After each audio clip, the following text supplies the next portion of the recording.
very excited to have a guest speaker, Jeremiah Garza from Excel Title Company.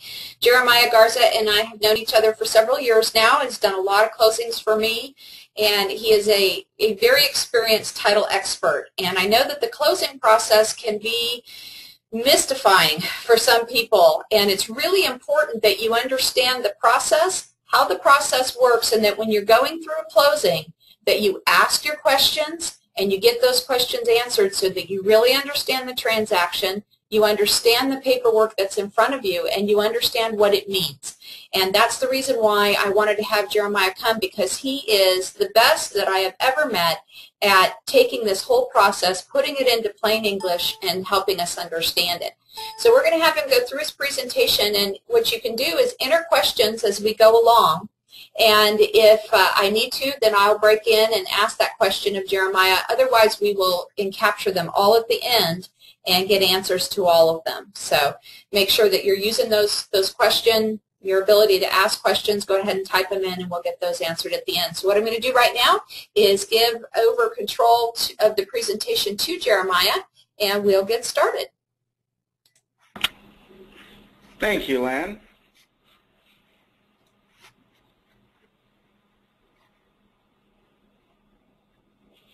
All right, well, I want to welcome you all today, and thank you for taking time out of your day to attend this presentation. Today we're going to be talking about navigating the closing waters and understanding your HUD-1. And we're going to start today by going through some terminology and some of the language that we use in the title industry, mortgage lending industry, that is a little bit different than how it's used in other places. The big thing to remember is if you know what to expect in a transaction, it's always going to bring you peace of mind. There's a lot of people involved in a real estate transaction, and we'll also talk a little bit today about the parties in the transaction and the roles that they play. So we'll go through some of the terminology that I'm going to be using today.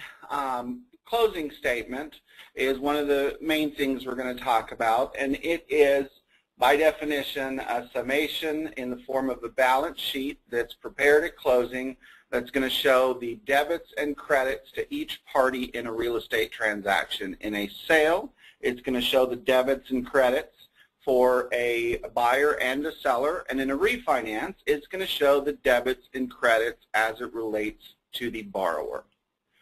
A credit in what we're looking at today is an entry that's recording an amount that's due or added to the funds that are due, and a debit is a charge. It is an expense that is reducing the funds that are due to a seller or reducing the funds from a loan amount, what is being deducted from it.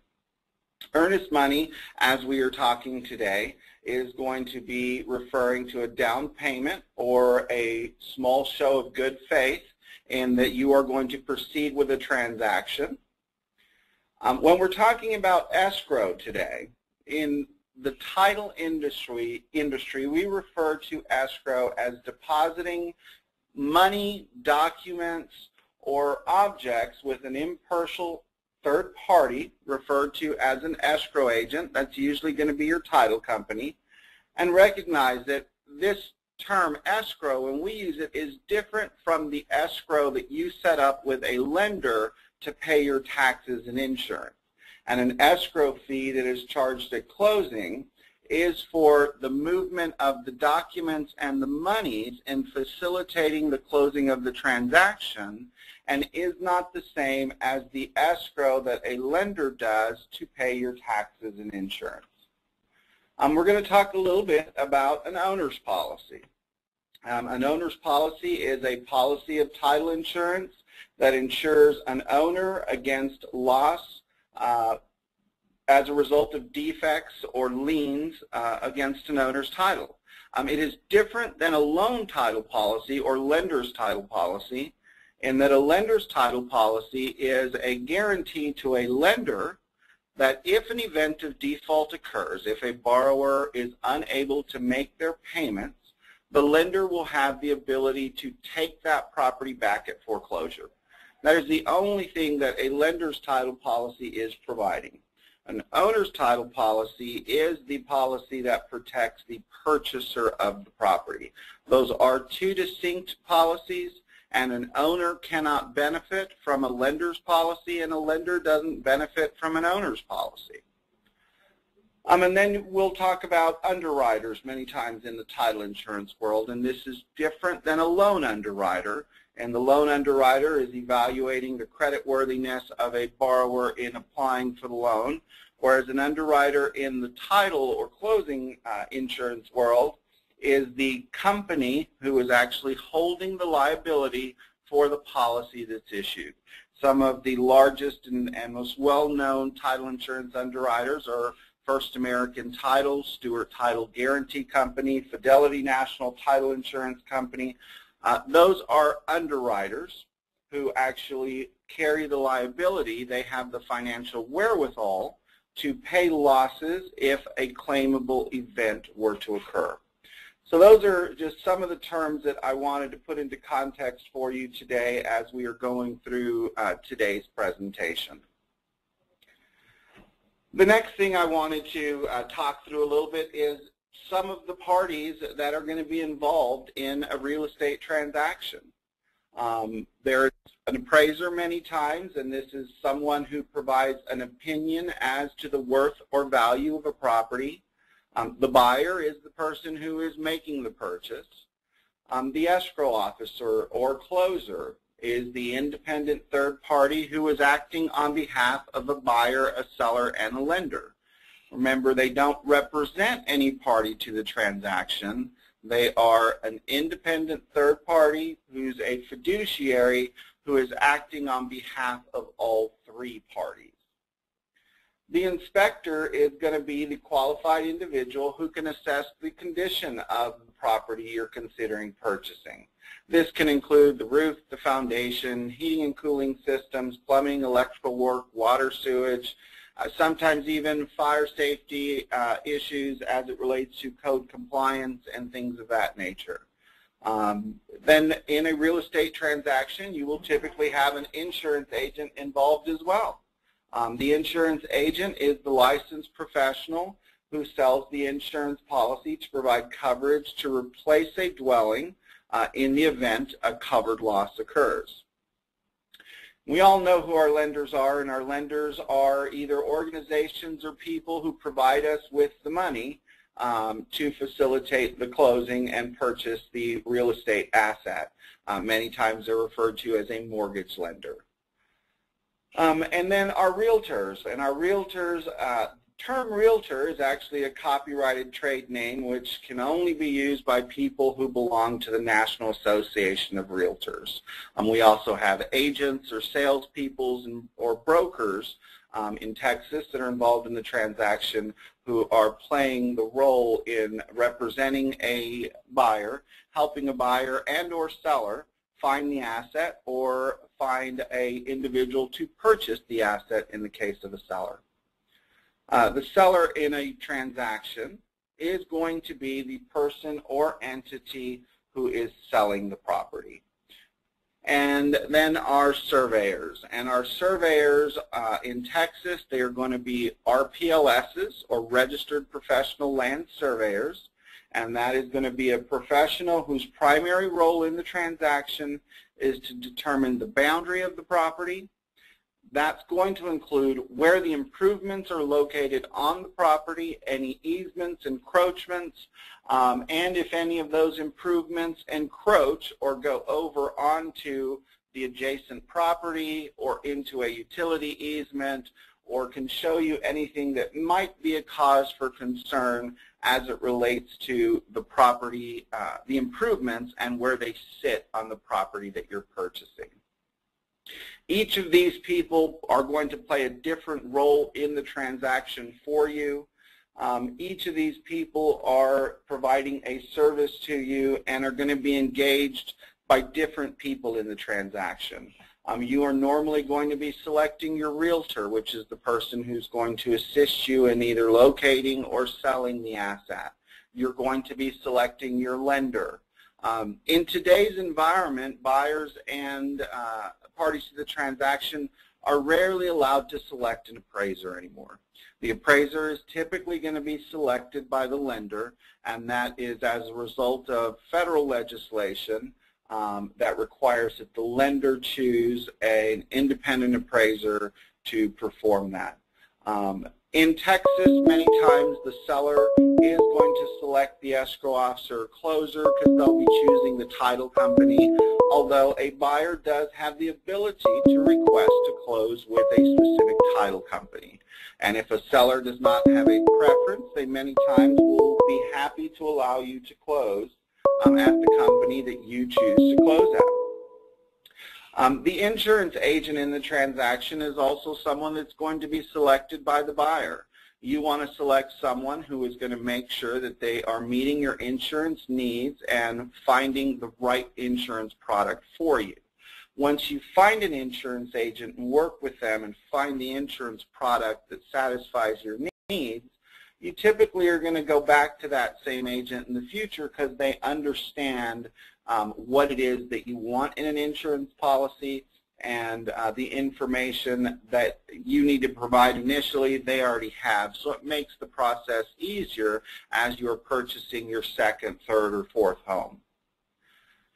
The surveyor is many times selected by the title company or the lender, although the buyer, since they are paying for the survey, ultimately has the ability to select whatever surveyor they would like to use.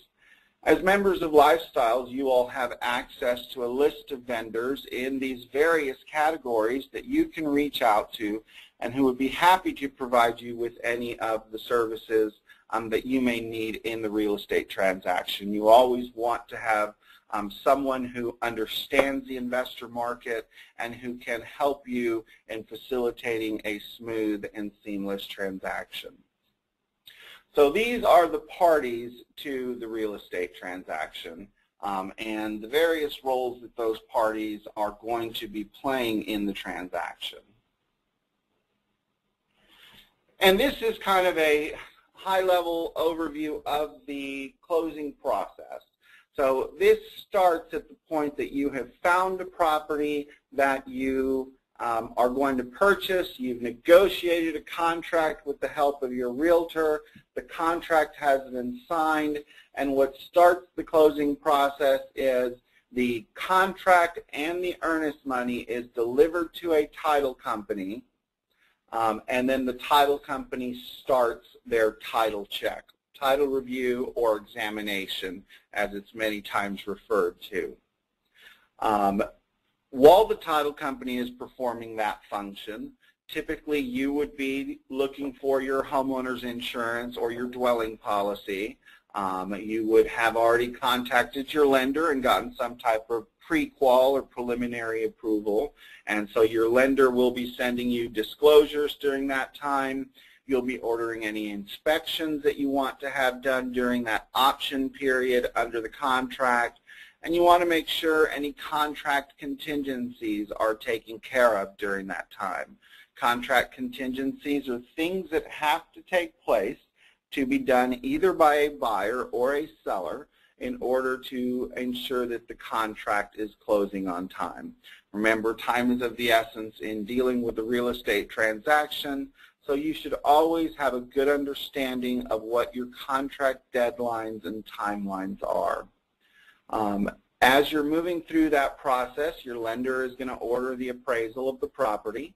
And once they have the appraisal of the property, they've got all the disclosures, they've reviewed your financial status and credit worthiness, then you have a loan approval that's issued, a final loan approval.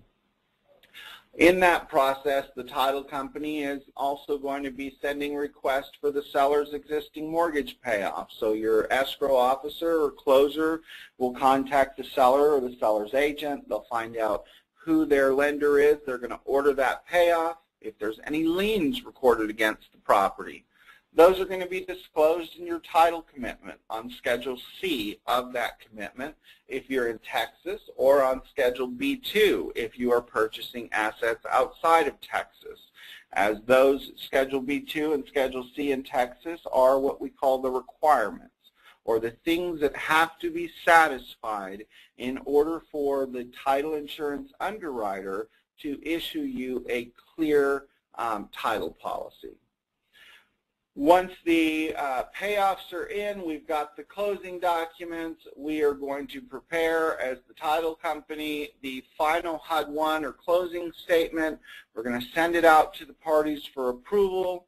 It is going to be approved and then disclosed to a buyer, seller, and or borrower in a refinance transaction.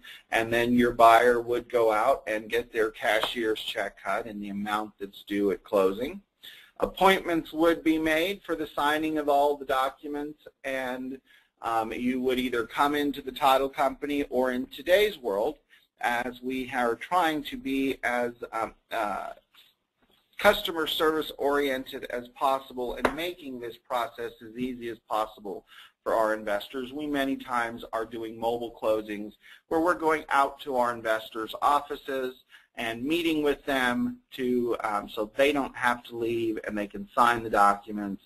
We then come back to our office and finalize the transaction, disperse funds, and handle the exchange of keys and turning over the property. Those being the final steps involved, which is the cutting of checks, disbursement of funds, and then exchanging the keys and providing the buyer with access to the property. These steps in the process change sometimes as you're dealing with REO companies, and those contracts are typically going to outline what their processes look like and what they are. If you're dealing with HUD transactions, they're typically going to require documents 5 days in advance. They're going to set an appointment. They're not going to allow you to sign until funds are on deposit with them. So some of these steps may move around based on the type of property you're purchasing, if it's REO or if you're buying it from an individual. And your realtor will guide you through that process and make sure that you understand at what point you need to be doing what. In addition to your realtor, your escrow officer or closer, once the contract is in, we will be walking you through that process as well and making sure you understand at what point what functions need to be performed. So that is the overview of the closing process. And now we are going to spend the majority of today talking about the HUD-1. And the HUD-1 form is provided under CFR Part 3500, which is the Real Estate Settlement Procedures Act, CFR being the Code of Federal Regulations. So the HUD-1 is a form that is standardized at the federal level. It is not done at the state level, and so it is used nationwide for all real estate transactions that fall under the Real Estate Settlement Procedures Act. In today's world, we many times deal with RESPA and non-RESPA transactions, is what we refer to them as in the title industry. RESPA transactions are transactions that involve federally insured mortgage loan, and in RESPA transactions we are required to use the currently adopted HUD-1 or HUD-1A form. Today we will not be looking at the HUD-1A form. That is a refinance HUD. It is a one-page, two-page HUD now. That provides a reduced view of the transaction. Most of the companies are using the standard HUD-1 form. And on investor transactions that are not governed by RESPA, we many times, and these would include transactions where you are purchasing property with hard money, we are going to use a commercial settlement statement or some type of modified settlement statement that our production systems will prepare, which are going to easily lay out the charges and any credits due to the parties in a fashion that makes sense. And recognize all of these forms are acceptable. A HUD-1 can be used on a non-RESPA transaction. It is just not required. What we're going to do today is we are going to look at two HUDs. We are going to look at the old HUD form, which is what most companies use today in closing non-RESPA transactions, such as hard money loan transactions. So we're going to look at a mock HUD 1 of a hard money transaction if I was purchasing a property and using a hard money lender to do that. So we start with page 1, and as we are going through the HUD, I have laid this out where we are moving from the top of page 1 to the bottom and going through looking at the columns as well as the lines and rows of the HUD so we understand what everything is. Page 1, on the top portion of the HUD, it is going to disclose to you who the parties to the transaction are. And you will see that as the top portion here. If you're moving through page 1, the top portion is what is listing your parties. So in box B, it shows the type of loan, and you'll see it's got a little X mark next to conventional uninsured. It gives the file number. This is the guarantee file number, or GF number. This is the number the title company has assigned the file in their system to record all of the movement of monies as well as to accept anything that is deposited in escrow. The loan number is what is assigned by the lender, and it's how the loan is identified. And in a transaction that requires mortgage insurance, the mortgage insurance case number is shown in box 8 on the top row there. Box C is informational. Box D is going to provide the name and address of the borrower. And when you're looking at a HUD, the word borrower and buyer are interchangeable. In a cash deal, it still refers to the buyer as a borrower. The form is standardized by the federal government. We cannot change that term to buyer. In the eyes of the federal government, a HUD 1 is not required on a cash transaction because it is not considered a RESPA-related transaction. So they say if you're using a HUD, then the buyer is a borrower because the buyer is getting a federally insured mortgage loan. If a title company chooses to use the form on a non-RESPA transaction, then the buyer is going to be referred to as a borrower even if they are not securing financing in the transaction. Box E is going to show you the name and address of the seller, and box F is going to show you who your lender is. Box G of your HUD should show you a short legal description, a condensed version of the lot and block and subdivision and county that the property's in, and then it'll show you the 911 mailing address of that property below.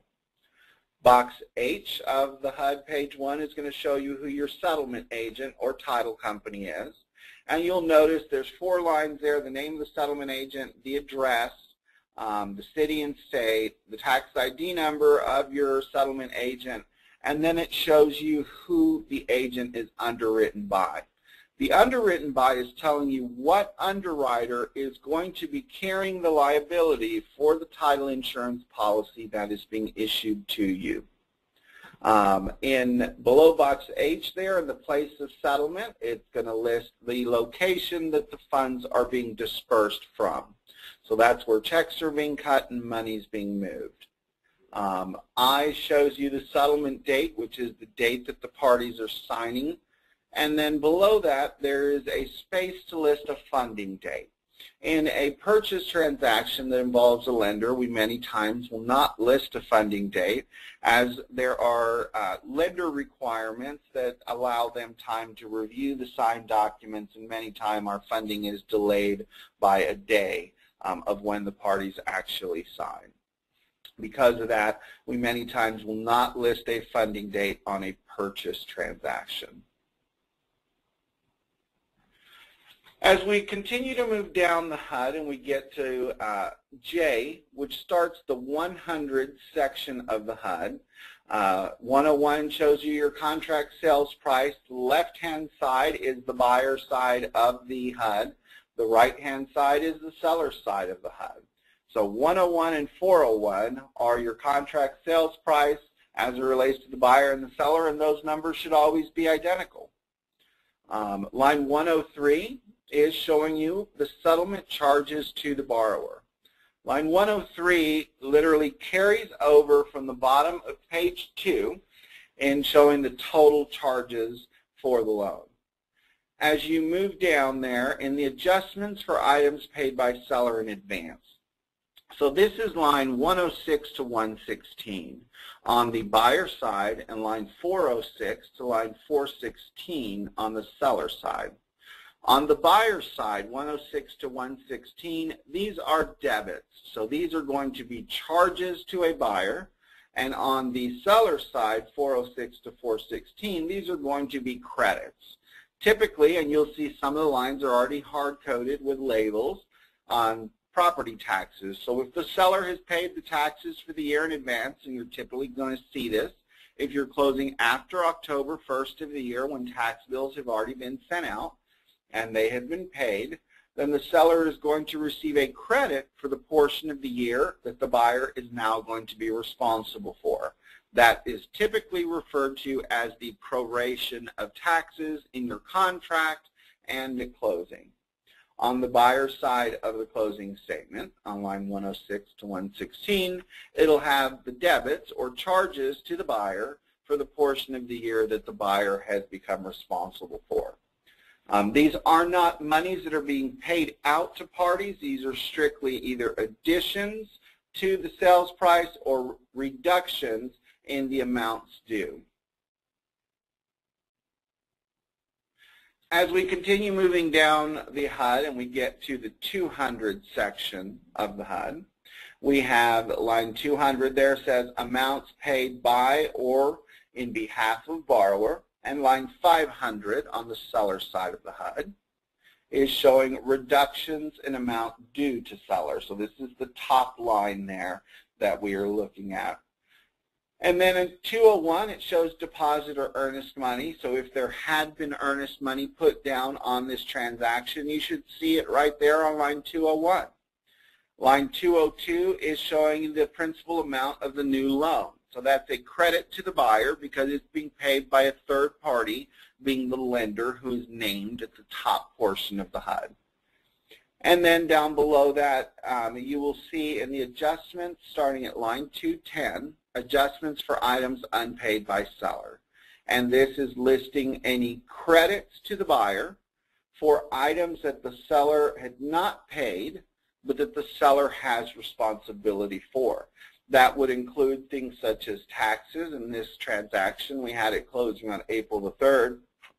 So in Texas, our taxes are paid in arrears. So because you're paid in arrears, when their bill comes out in October, you are paying taxes that became due and payable on January 1st of that current year. So in this case, the buyer is receiving a credit from January 1st, 2013 to April 3rd of 2013, the closing day, and that credit is for $293.06. And the seller is getting a charge for the portion of the year that they're responsible for equal to the amount of the credit they're giving to the buyer. So you see that in lines 211 and 511 right across from it. If you look on the seller side, again the right side of the closing statement, and you look at line 502, there you'll see the settlement charges to the seller, and it says line 1400. So that is telling us that this is the total amount of charges, and it is being carried over from line 1400 on the second page of the closing statement. And we'll see that here in a few minutes when we look at page 2. Lines 504 and 505 is where we would disclose any payoffs of any first or second mortgages. And you will see line 203 and 503, which are offsetting lines there. And if the seller is providing any seller financing as part of the transaction, those would be listed. The seller financing portion of the transaction would be shown on lines 203 and 503. And then you go down to line 220 and 520 right across from it, and you'll see the total paid by or for borrower. And this line is the addition of everything from line 201 to 219. So in this case, you had the the principal amount of the new loan on line 202 for $60,000. You had the property tax proration on line 211 for $293.06.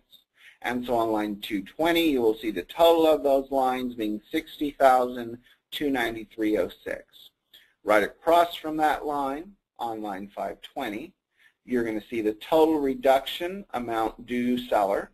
And so that is going to be the addition of everything that is line 501 to 519.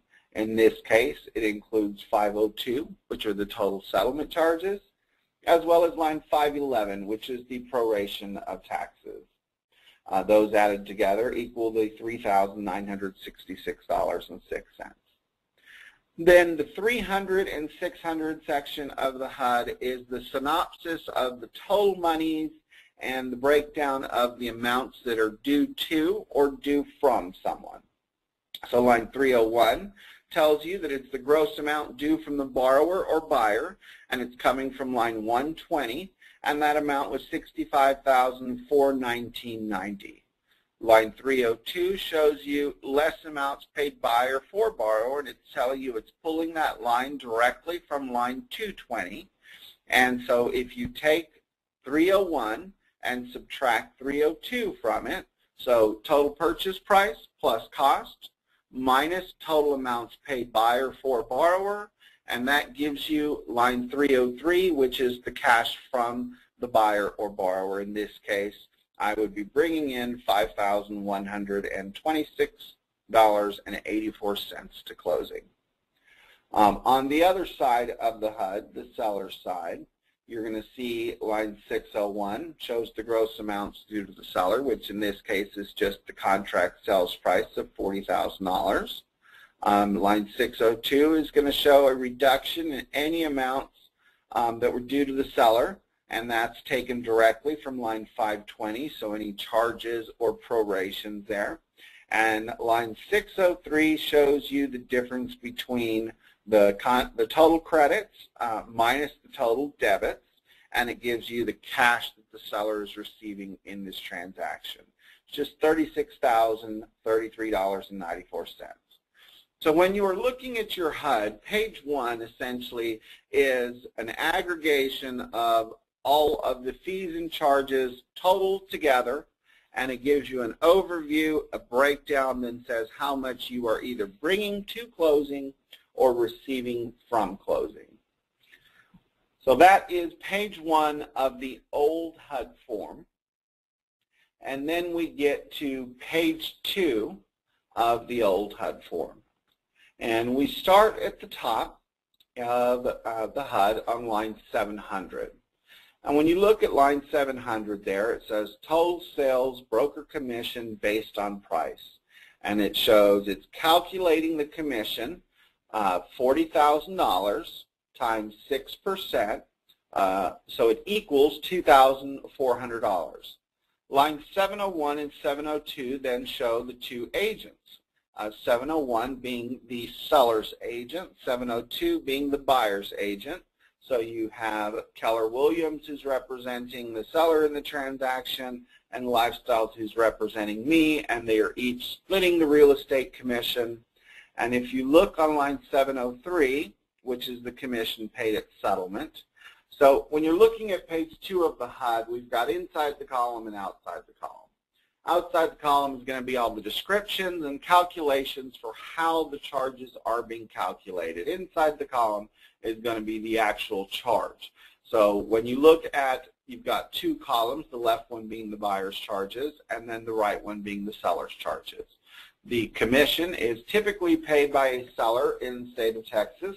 So we see there $2,400 is paid from seller's funds at settlement, and there is zero listed on paid from borrower or buyer's funds. Texas requires that the title company disclose the names of any and all parties who are receiving a portion of the commission. So line 704, 5, 6, and 7 is language that you will only see on a Texas HUD.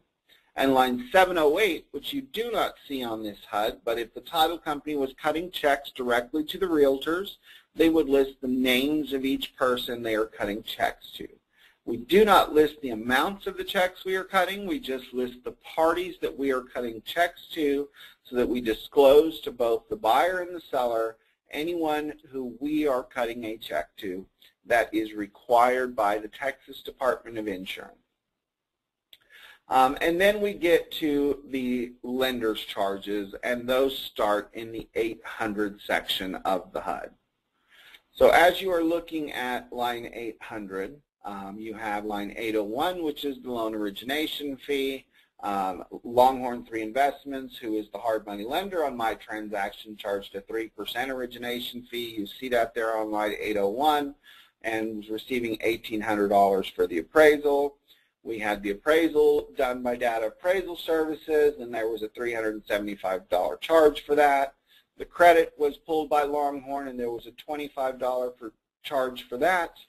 There was a flood certificate ordered by Longhorn, and that was $15. There's a $500 admin fee. And then there's the construction escrow repair to the hard money lender for $20,000 for the renovations that I will be making to the property right after I purchase it. So when you're looking at 800 section of the HUD, these are your lender's charges or charges that are a part of the loan. So charges related to third parties your lender is ordering services from. Your lender's ordering your appraisal, your lender's ordering your credit report, your lender's ordering your flood certificate. Typically your lender wants to be at no cost in the transaction, so all of those fees are going to be passed on to you at closing. They're going to be listed in the left-hand side of the HUD as a charge to the buyer and or borrower. And we're going to continue moving down page 2 of the HUD, and we get to the 900 section. The 900 section, and these numbers that I'm mentioning are set by the Real Estate Settlement Procedures Act. They are standardized, and the lines are typically hard-coded in most of our production systems, so they cannot be changed. 900s is, we call them prepaids, and those are items that you have to pay in advance.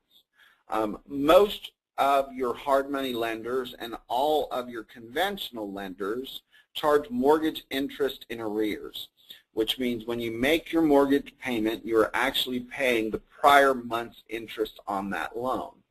So it is usually fairly easy to tell when a first payment is going to be due by looking at your HUD at line 901. So on this HUD, I was closing on April the 3rd, and the hard money lender asked the title company to collect prepaid interest from April the 3rd to May the 1st at $23.01 a day. And then you'll see the total amount there of $644.28 on the left-hand side, or the borrower's charges column. And so what that tells me is that I will not have a first payment due until June the 1st, because the lender has collected interest for the portion of the month of April that would typically be paid on May 1st. Since most hard money loans are interest-only loans, there is no principal payment to be made. And in the conventional lending world, the lender does not make any principal payment in your first portion. They're only going to charge you the prepaid interest for the part of the month that you close in. Then you would not have a payment in the month of May, and your payment would start on June the 1st. Line 902, in a mortgage insurance transaction where it's required, that's where they would disclose what you were paying for mortgage insurance. And then on line 903, it's showing you the hazard insurance premium. It discloses to you the term of the policy. So in this case, it's hazard insurance premium for 1 year, and who that is being paid to. And in this case, it's Liberty Mutual. And the policy premium is the hard charge there you see in the buyer/borrower's column, which is $656. The 1000 section of the HUD is our reserves or escrow section. Again, escrow has two different definitions in our world. Escrow being what the title company does is in receiving monies and or documents that the parties are depositing. And escrows also refers to the reserve or impound account that a lender creates for a borrower in order to pay their taxes and insurance. The line 1000 is the reserves you're depositing with the lender. It would disclose if the lender was requiring reserves, and many hard money lenders do not. It would disclose the number of months, the amount they want for each month, and then the total amount of the reserves would be charged there in the borrower's column of the HUD. Typically, there's not going to be anything shown on the seller side of the HUD here. These are all buyer-borrower charges, unless the contract states that the seller is going to be paying any portion of any of the closing costs. If that's the case, your escrow officer or closer would ensure contract compliance by putting the fees appropriately on either the buyer or seller side of your closing statement. And then we get to the 1100 section of the HUD. The 1100 section of the HUD discloses any title, and then your 1200 is your recording charges. So your 1100 section is all of the title-related charges. This includes an owner's policy, a lender's policy, any endorsements your lender wants, your closing fees, and we can go through these on the line. First of all, you have 1101, 2, 3, and 4 are traditionally not used in the state of Texas. Texas is an all-inclusive state, which means we are not allowed to charge an abstract or title search or examination fee. The Texas Department of Insurance has determined that the title insurance premium that a buyer and or seller pays is to include the cost of the abstract or title search work as well as the examination. We are also not allowed to charge a settlement or closing fee on the old HUD form, and this is more semantics. The Texas Department of Insurance does not like the term settlement or closing fee, so you will see on line 1111 we charge an escrow fee in the state of Texas. It's going to be paid to either the fee attorney who is facilitating the closing, or it is going to be paid to the title insurance company, the agency who is facilitating your transaction for you. Line 1108, 1109, and 1110 all go in unison, and you'll see they've grayed out the boxes there because no number should ever be entered there in charges. Lines 1109 and 10 roll up into line 1108. So line 1108 tells you what you're paying for the policies. In this case, the owner's policy for $60,000 is $571, and the lender's policy for $60,000 is $100 for the base policy. In Texas, a simultaneously issued policy is $100 unless the amount of the loan policy exceeds the amount of the owner's policy. One thing I want to remind you all here is when you're buying real property in Texas, if you have immediately contemplated improvements, which means you are rehabbing the property and you're making an investment in that property in addition to the contract sales price, it is always a good idea for you to ask your title insurance company or escrow officer or closer to provide you with coverage to include the immediately contemplated improvements. And the reason we always suggest this is if there is a failure in title, something that happens and a claim arises, if you only bought a policy for $40,000, then that title insurance underwriter is only obligated to pay you $40,000, the policy limits. They are not under any obligation to pay you for the improvements that you made or any of the additional monies that you have invested in the property. Your lender's policy, so typically in a hard money loan situation, you'd have your owner's policy for $40,000 and your lender's policy for $60,000. Remember that lender's policy is guaranteeing to your lender that they have the ability to foreclose on your property if you default on their loan. And that's the only thing that that policy is guaranteeing. It does not guarantee that you own it.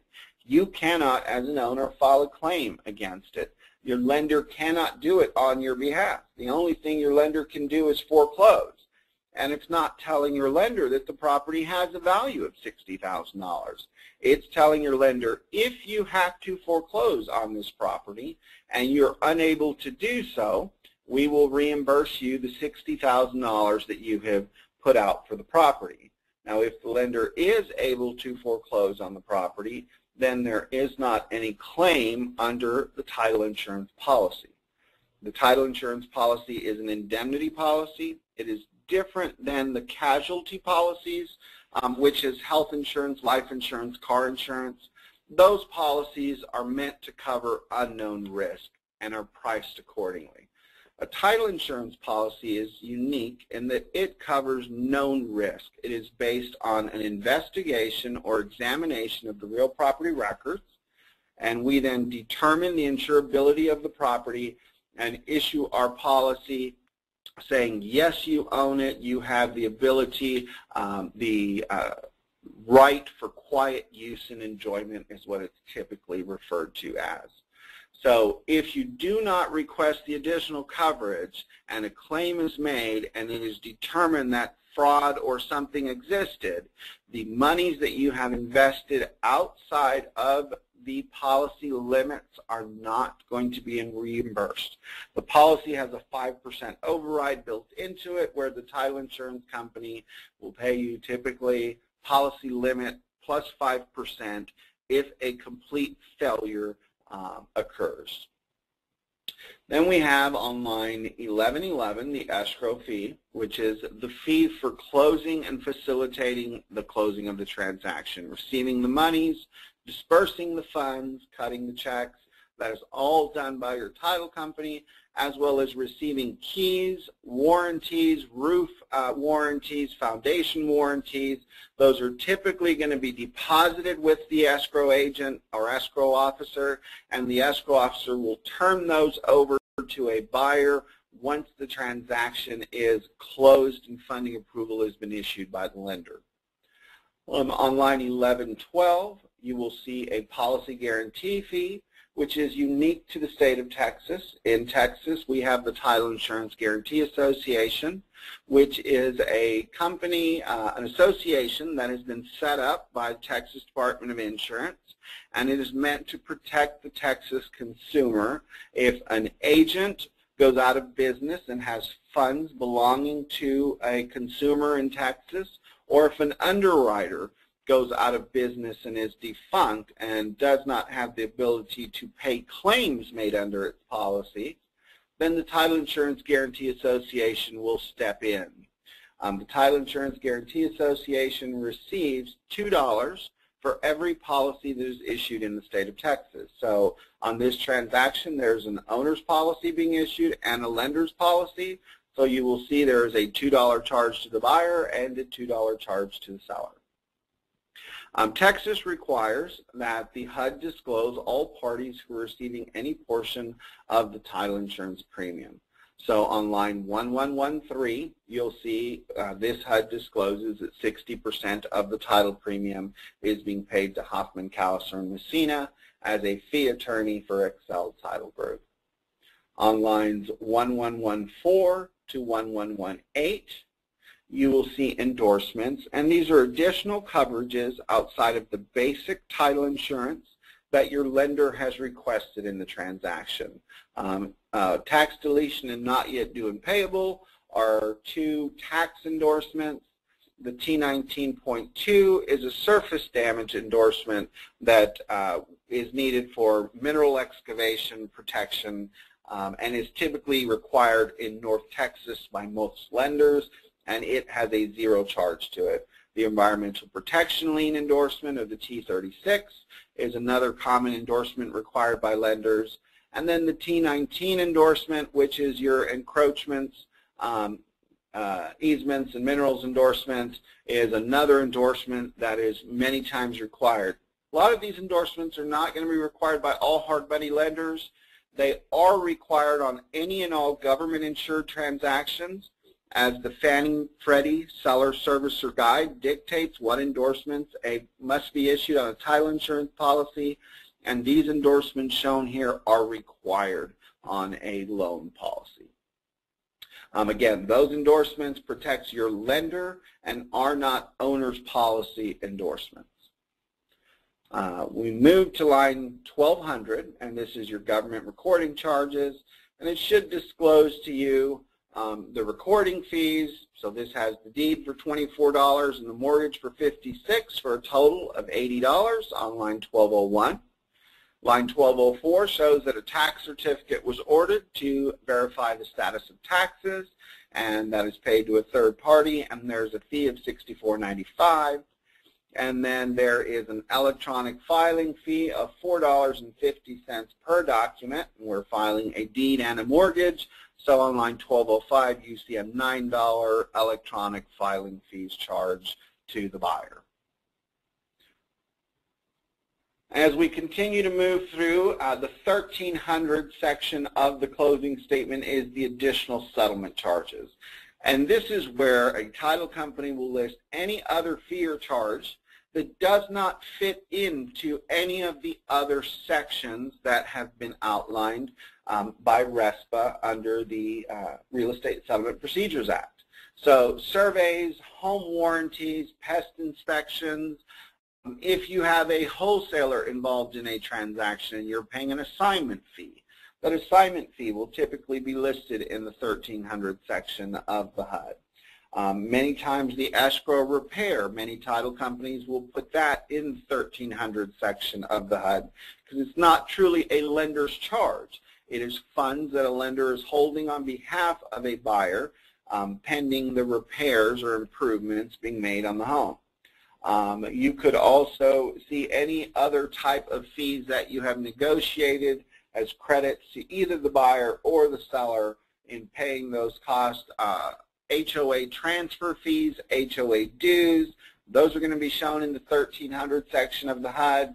Many times if real property taxes are due and being paid at closing, those will also be listed in the 1300 section of the HUD. And if you'll look down at line 1400, and you'll see it says total settlement charges, enter on lines 103 section J and 502 section K. So you have $25,419.90 in total settlement charges to the buyer and $3,673 in total settlement charges to the seller. Those two lines there carry over to the first page of the HUD. So on line 103, you will see the settlement charges to borrower of $25,419.90, and on line 502, you will see the total settlement charges to the seller of $3,673.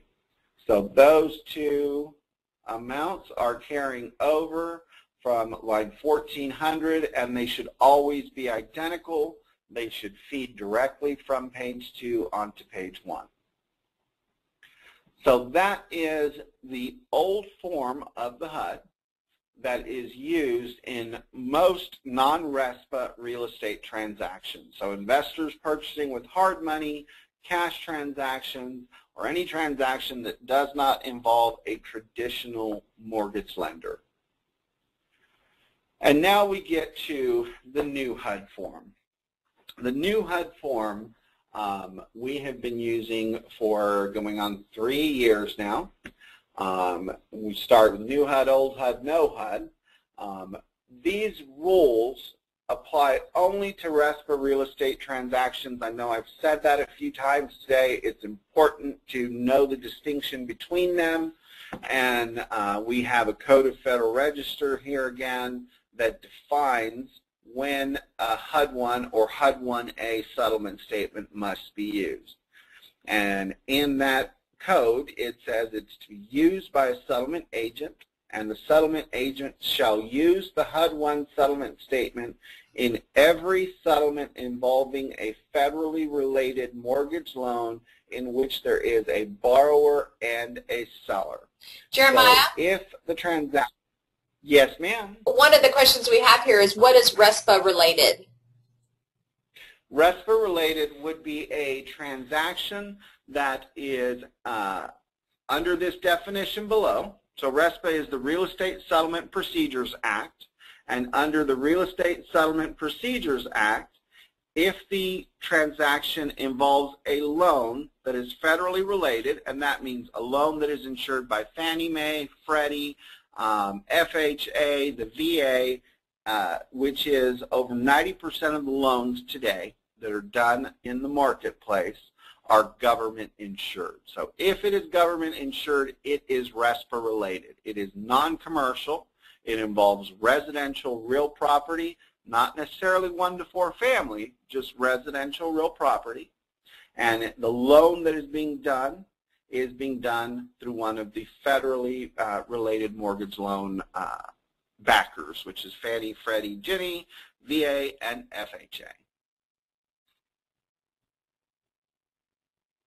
And as we move to the new HUD form, and this is probably what many of you are accustomed to, what we're seeing in the marketplace today is that many title companies have just taken the position that they are going to use the HUD-1 form, the new one, on all transactions. Personally, I think that is a little more complicated because the new HUD form truly is not prepared with the mindset of a hard money lender. It is not provide a good disclosure for you to understand what is being charged. When we look at page 1, the top section of it stayed almost identical. It shows you the type of loan, the file number, the loan number, the mortgage insurance number, the borrower, the seller, the lender, the property location, the settlement agent name, the place of the settlement, and the settlement date. So we are here looking at a refinance transaction. You'll see box E, which is in the center there, 4th row down. Name and address of seller is blank. And we do have a lender there who is a conventional lender that I have gone to do my refinance transaction. And since this is non-owner occupied, on the settlement date, you'll see I am closing and funding on the same day. So I'm closing on August the 6th, and the transaction is going to be funding on August the 6th. You'll notice this says conventional uninsured, so it doesn't require mortgage insurance is what that means. If up in box B, if number 5 was checked that said conventional insured, that would mean that there is mortgage insurance on the transaction. As we move down the HUD, you will find that, again, no substantial changes were made to page 1. You have the debits to the buyer. You have the credits to the seller.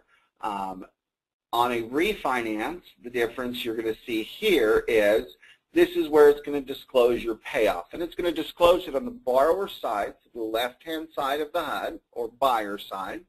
And line 103 there is going to show you any of the settlement charges. Line 104 there is going to show you the payoff. So in this case, my new lender is paying off Longhorn 3 Investments, and my closing costs were $6,071.10.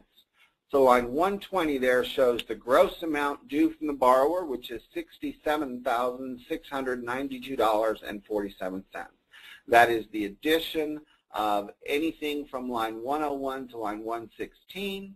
In a refi, it typically is only going to include line 103, 104, and 105. So it's going to include your closing costs, which are on 103. It's going to include your payoff to your lender, which is on 104. And if you have a second lien holder, if you did 2 loans, a second payoff would be shown on line 105 of the HUD. We continue to move down. The bottom portion of the HUD on a refinance transaction discloses your loan amount, It discloses any lender credits or cures, and we'll talk about cures as we get to page 3 of the new HUD form. And then it discloses the total amount due. So line 202 there, you will see that the principal amount of the new loan is $69,000. And then down at the bottom, just like on the old HUD form, lines 301 there, 220, first of all, is the addition of line 201 to 219. And then 301 tells you the gross amounts that were due, so your closing costs plus your payoffs equals $67,692.47. And line 302 there shows less amounts paid by or for borrower, which is pulling down directly from line 220, and that's $69,000. So in my refinance transaction, I am receiving a check back for $1,307.53. You'll notice that the seller side of the closing statement is blank. There is nothing shown because there is not a seller involved in this transaction. It is a refinance of my purchase money loan.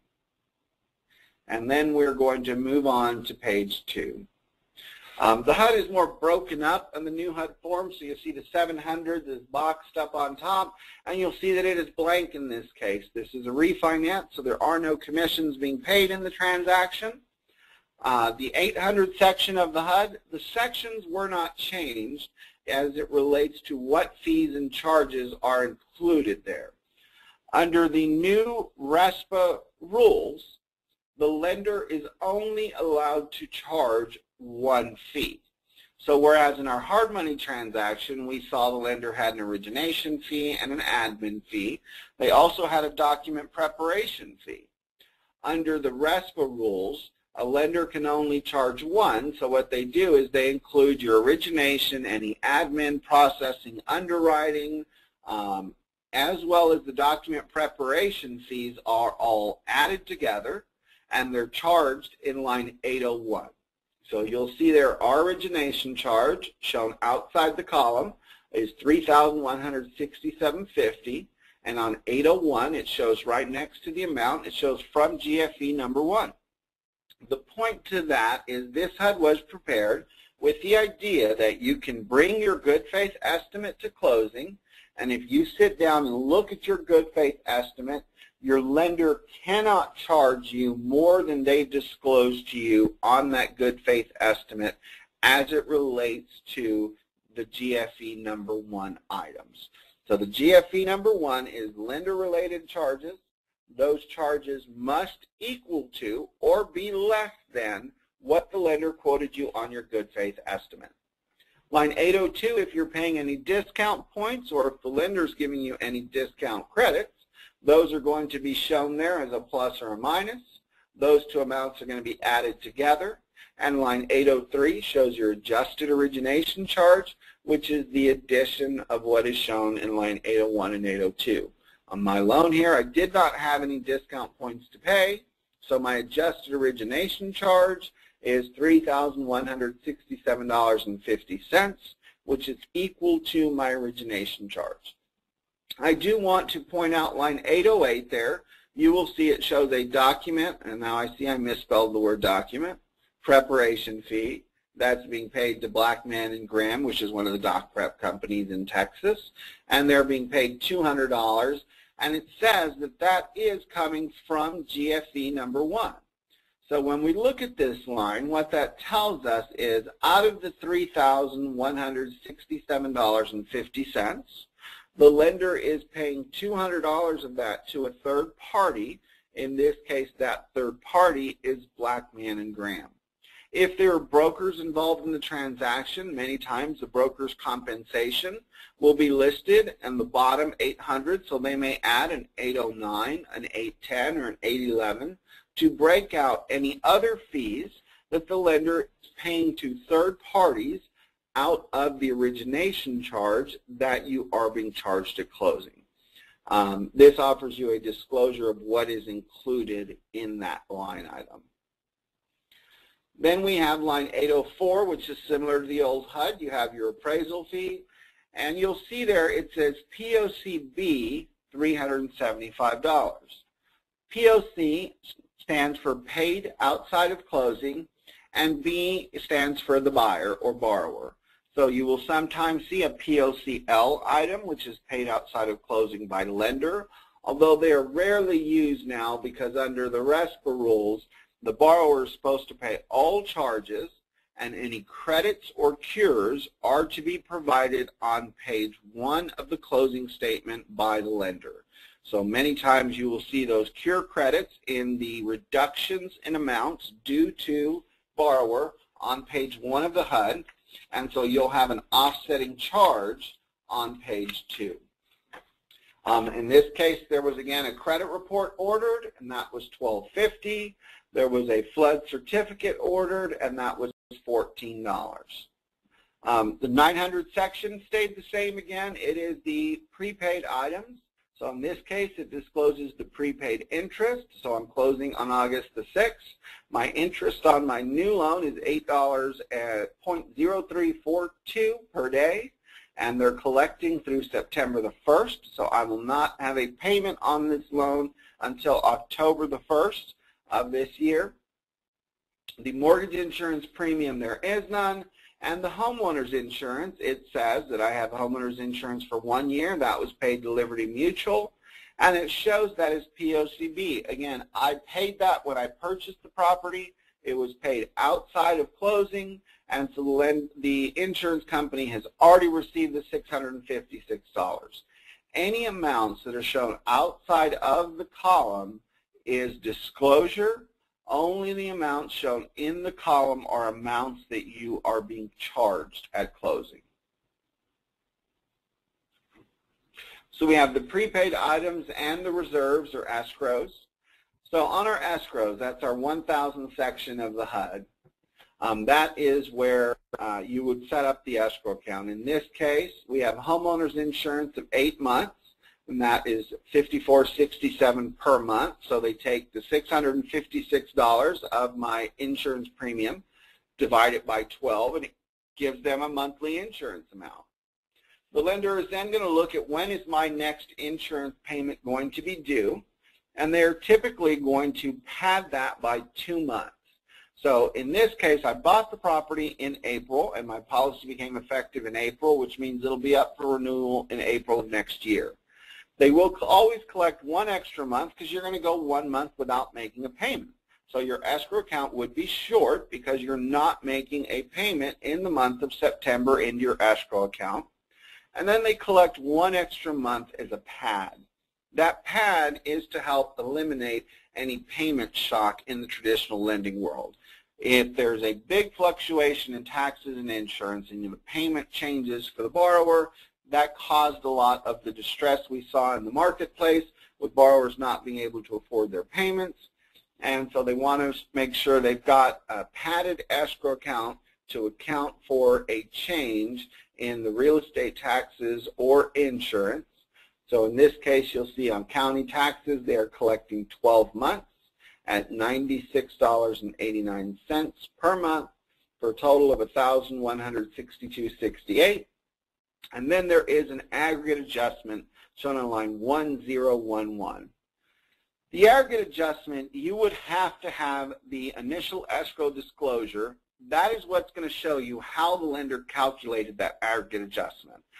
It essentially is the annual escrow analysis that's done when they take your escrow account and they say this is what you paid in over the year.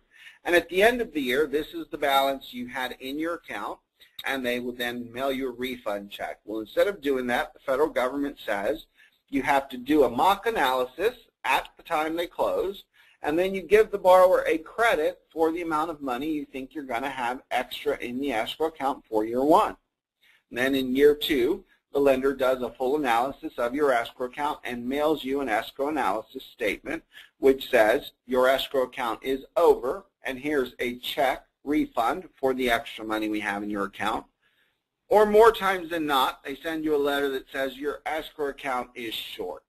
You have a shortage of X dollars, and you can choose to write a check for the shortage and pay that up front, or we will amortize it, divide it over the next 12 months, and increase your payment to cover the shortage in your escrow account.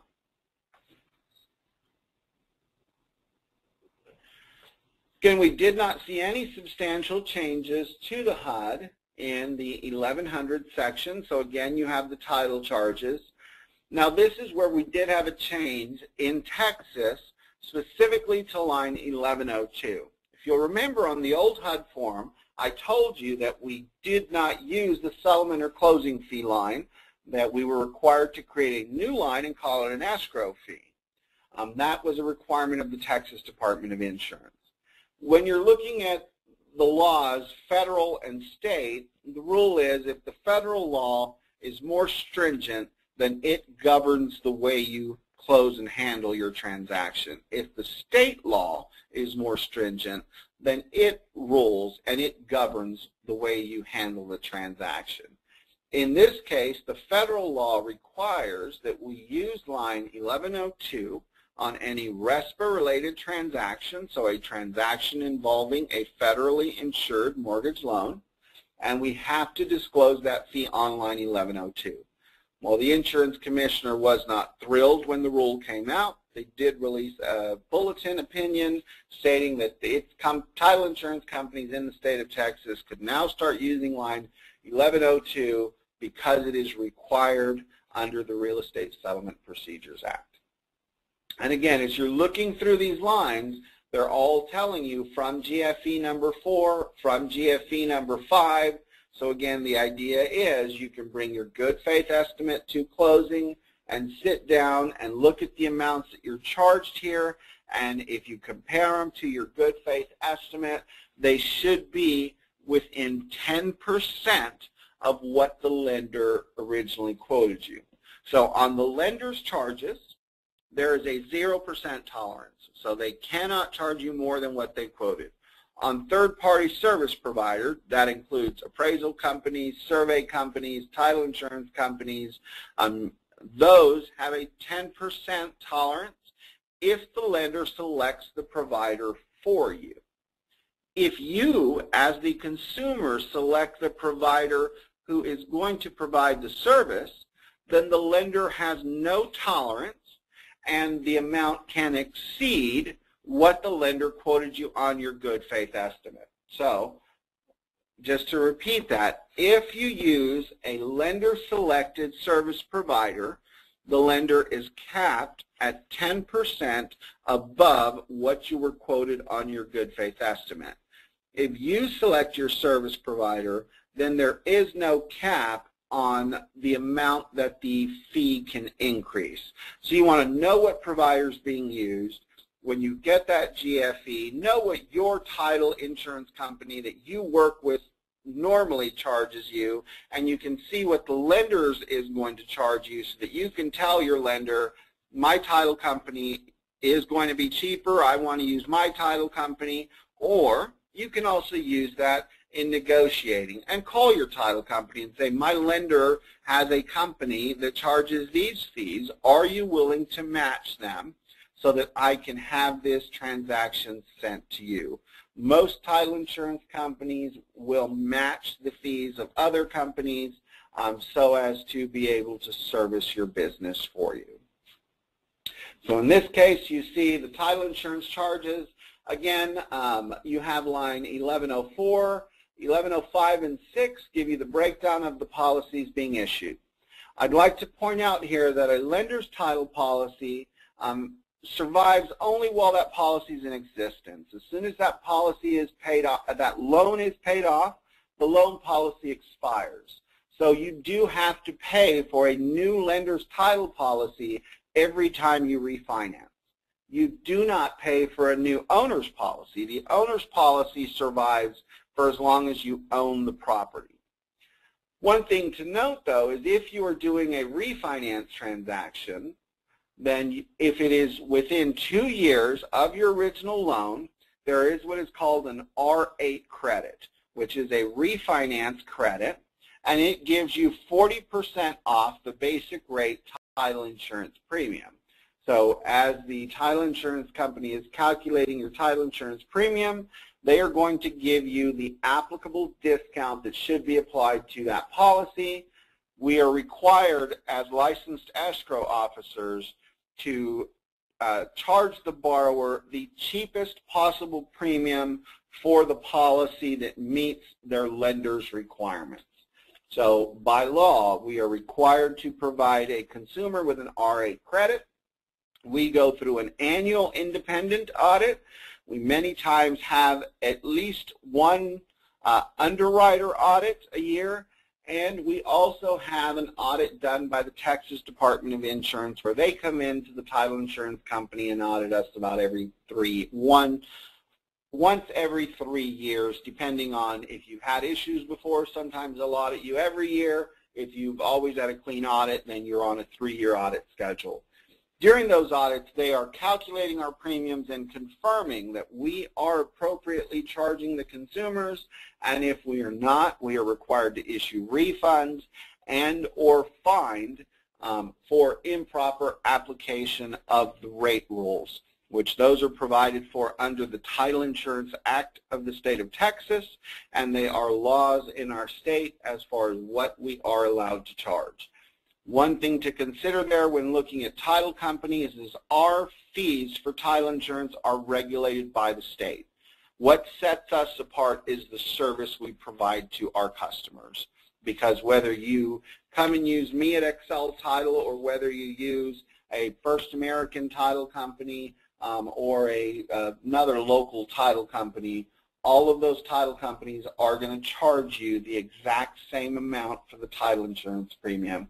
The escrow fees are not regulated by the state, and those are set by the agency, but the title insurance premium, which is the largest fee in the title charges, is set by the state. Again, no changes to the 1200s or 1300s section of the HUD. You've got your recording fees, and then 1300s is the additional settlement charges. As we move through to page 3 of the HUD, this is your GFE comparison page, and it is pulling on the right-hand column there exactly what you're being charged on the HUD. On the left-hand column is what was disclosed to you on the final good faith estimate that the lender charged you. The top portion there you will see it says charges that cannot increase. So these are your lender charges, lines 801, 802, 803, as well as line 1203, which the government has decided is not to change or not to increase more than what you're quoted. The state of Texas does not charge a transfer tax on real estate transactions, so that should always be 0 on a Texas property. Other states do charge you transfer taxes similar to a vehicle transfer tax that we have in Texas when you transfer real estate. The next section of the GFE comparison page shows you the fees or charges that cannot increase more than 10%. And it shows you the description of the line number that it's pulling from. It shows you the amount that was quoted on your good faith estimate, the amount that was charged on your HUD, and you'll see it then totals them. What I want to make sure to note here is that the rule says that the combination of the fees in the 10% tolerance category cannot exceed 10%. So you could have one particular line item that is more than 10% than what a lender quoted you, but if another line item is less, then sometimes that other line will cure the tolerance and the lender doesn't have to issue a credit. Now, if that line that says increase between GFE and HUD-1 charges, which is your total line there at the bottom, which on this transaction was minus $153.50 or 23.92% less than what the lender said I would be paying, if that is 10% or more positive, the lender is required to issue you a credit on page 1 of that closing statement. They will typically call it a lender cure credit, and it is going to be fees that the lender takes on for you because they under-disclosed the charges in the transaction. The last section there is charges that can change. These are fees that under the Real Estate Settlement Procedures Act, the federal government has said the lender does not have any control of them. Service providers that you select and or your insurance, the daily interest charges, which are impacted by the day of the month you close in, and then your initial deposit into your escrow account, which is dictated by the property insurance and the real estate taxes that are owed, and the lender has no control over that. So the last section, they can fluctuate in any amount. The middle section, there's a 10% tolerance of the combined fees on both the GSE and HUD sign. And on the top section, there's a zero tolerance. A lender can charge you less, but they cannot charge you more than what was quoted. The bottom of page 3 gives you a loan terms overview. This is probably one of the nicest features of the new HUD form, in that it is intended to give you a snapshot of the loan documents you're about to review. So my loan was for $69,000. It had a 30-year amortization schedule to it. It has an initial interest rate of 4.25%. The monthly amount that I will be paying for principal, interest, and any mortgage insurance is going to be $339.44, and right below that you'll see the little check boxes. That tells me that the $339.44 only includes principal and interest. There is no mortgage insurance being charged. Can your interest rate rise? So if it was an adjustable rate mortgage, it would say yes there, and it would disclose the change periods to you.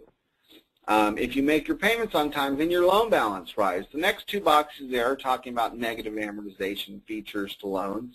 In today's environment, we do not see negative amortization loans except for reverse mortgage loans. In the past, before the mortgage meltdown, where we had lenders who were estimating future values of properties and doing negative amortization loans, that's where that would be disclosed. Does your loan have a prepayment penalty? Most loans today, if they're federally insured, will not. If they do, they'll be disclosing what it is. Does your loan have a balloon payment? If not, it's going to say no. If it does, they'll disclose what it is.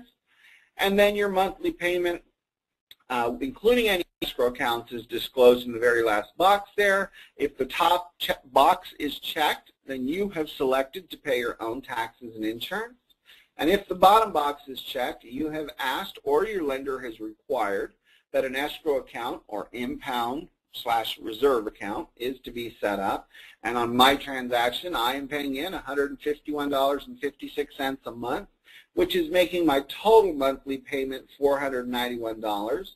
And you'll see that my payment includes, the $491 includes property taxes and homeowners insurance. So that is the overview of the new HUD form. It is used for purchases if they involve a federally insured mortgage transaction. For the most part, though, for our investors using hard money, you are going to see the old HUD form or some variation of it at closing, and then you are going to see the new HUD form at the point that you are ready to refinance from your hard money loan into a conventional loan or some other type of bank conventional loan product. I want to thank you all for your time today. I am with Hoffman, Callister, and Messina. We operate two sister companies, Excel Title Group, which is a full-service title company, and then Longhorn 3 Investments, which is a hard money lending company. Does anyone have any questions at this point? We do have a couple of questions. One is, in auctions where it's not guaranteed title insurance, which is the role of the title company? After a cash transaction that I did in auction.com, I didn't get title insurance, but the deed was recorded properly and everything seems to be normal. Is it enough to be sure about the property of the house? We always recommend that you purchase a title insurance policy, even if you're purchasing the property at auction. At minimum, at least purchase a title report or a run sheet. Your title companies, Excel Title Group, we are currently working on a foreclosure search product to assist our investors in getting the title insurance information on properties that they are considering to buy at auction. Hopefully we'll have the product released within the next 30 days, and it's going to be a streamlined, low-cost product to assist our investors in getting a snapshot of the property. It's something that we've been seeing requested here more and more, so it is currently in the development stages. For now, though, we do have our traditional title reports. Those are going to be priced anywhere from $75 to $125, and it's going to be a search of any liens, anything that is recorded against the property. Remember, when you buy auction.com or you buy on the courthouse steps, that's an as-is taking of title. So whatever is out there against the property is attached to that property, and you are now bound by it. So it's always a good idea to order a title search before you go bid at auction and get an idea of what's there. And then after you purchase it, it's always a good idea to go back to the title company and ask them to issue a title insurance policy to you. With the exception of tax sales, we can typically issue a title insurance policy to a purchaser of a foreclosed property. Tax sales are unique because of redemption rights, and so there can be a delay in the amount of time before you can actually purchase a title insurance policy. And then the next question we have is, if a spouse is out of town, do you recognize a power of attorney?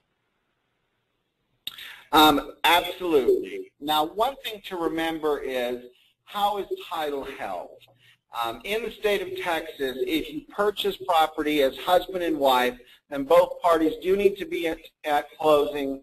If one of them cannot be, then we are going to ask for a statutory durable real estate power of attorney, which is a specific form that identifies the transaction you're giving your spouse authority to sign on your behalf. That power of attorney has to be approved by both your title company and your lender.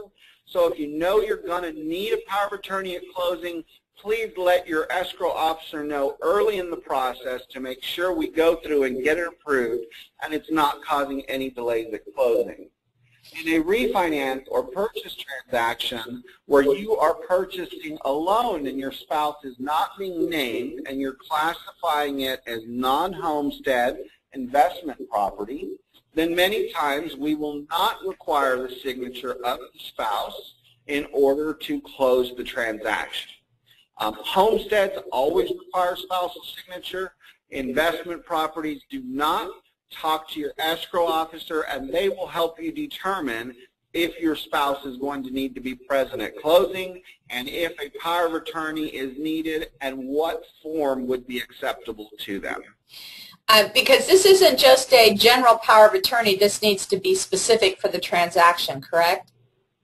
That is correct. Typically, in dealing with real estate, we do not want to see a statutory durable, general ones that give you bank account and everything else, because there have been so many issues over the years with people questioning the validity of a power of attorney as it relates to the real estate transaction. We are going to ask for special or specific POAs. There is one exception to that because of federal law. Military personnel, if they have a military POA that is prepared through the JAG office, then we are required by law to accept that power of attorney without question for our armed service members. Great. And the next question is, at what point does the lender provide the buyer with the GFE when working with the mortgage broker? Okay. If you are working with a traditional lender and it is a federally insured RESPA transaction, it's the only time you're going to get a good faith estimate. Under the law, the lender has to provide you with a good faith estimate within 3 days of receiving your loan application. Now, this is what you need to make sure you understand when you're working with your lender, is at what point do they consider your application received? Because under the law, what it did is it allows the lender to select certain points and pieces of information and say, I only have received an application once the borrower has submitted the following things to me. Once you have submitted those items to the lender by law, they have 3 days to send you a good faith estimate. Okay, So I don't have any other questions at the moment, but thank you so much. This has been great to be able to step through. I know that it's a lot of information, you guys, but really it's important that you read these and understand what they're saying. And so if you do get into a closing situation and you need help, you can always call. You could call me. I'm sure Jeremiah would take your call and help out. But make sure that you don't sign documents that you don't understand. And you have time at closing to stop, to read them, to understand them. And sometimes you just have to slow the process down a little bit so that you can catch up. Absolutely. We always recommend that you ask your lender and your title company to please provide you your HUD at least 24 hours prior to closing so that you have the time to make sure all the fees and charges are properly identified and charged to the appropriate parties. It is much more difficult to go back and try and clean something up and recover funds than it is to take the time to review your HUD and make the corrections prior to closing. Great. And do you want to give your contact information one more time, Jeremiah? Absolutely. My phone number, direct line, is 214-420-7308. You can feel free to email me as well. My email address is jgarza, that's Jgarza, at hkmlawyers.com, Harry Kite Mary, LAWYERS.com.